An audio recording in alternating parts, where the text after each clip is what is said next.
Hey, oy! Dan! Dan! Ba't parang wala mama mo? Umalis? Sabi mo mamaya pag dating ha, sabi mo umalis ako, may pupuntahan lang ako ha. Ha?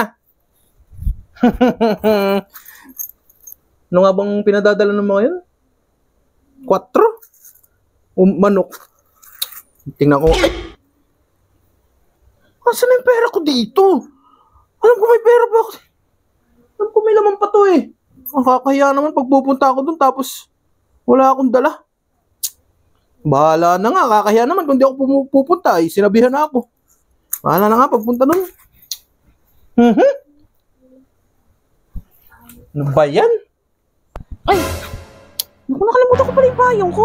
Balikan ko nga muna yun. Saan kaya mapupunta to? Kung may lakad at naka ano pa siya, long sleeve pa. Malamang makikipag-inuman na naman to.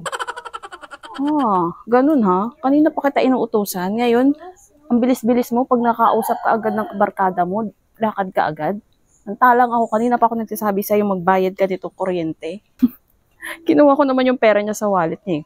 Wala namang pera yun. Akala niya, sige. Matutuwa yan pag nakita niya yan. Tago muna ako. Dan, alis na ako ha. Bye-bye. Sabi mo kay mama, nagalis ako ha. Okay.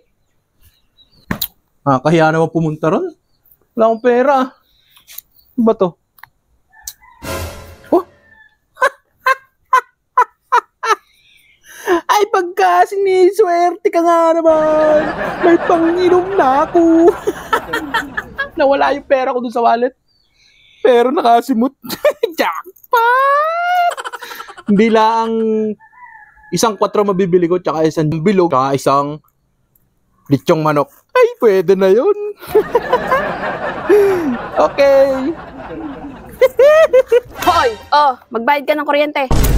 Kala mo naka-jackpot ka Yung nakuha mo doon na pera. Pambayad yun ng kuryente. Kanina pa kita inuutusan, ngayon sa kapupunta. Mas inuna mo pa yan. Bilis na bilis mo, isang tawag lang ng mga tropa mo, makakalayas ka na agad. Hawak mo na iba, utos mo pa sa akin eh. Kunaman ka talaga eh. Bayad mo yan. Kala mo nakaisa ka. Kailan naman ako alis, saka ka naman nag-uutos eh. Kinaman ka talaga eh. Yan, yung pera niyan, 2,000 yan. Yung 1,000 yung nakuha mo doon. May sukli ito? Wala. Hindi, ano yan? Bilisan mo na. Pera ko to no. Alangan ang pera ko. Syempre pera mo, pambayad ng kuryente. Ikaw pala ang kumuha kaya nawala. Bilisan mo na. Utusan mo pa. Kinaman ka talaga eh. Unahin mo pa yung inom mo.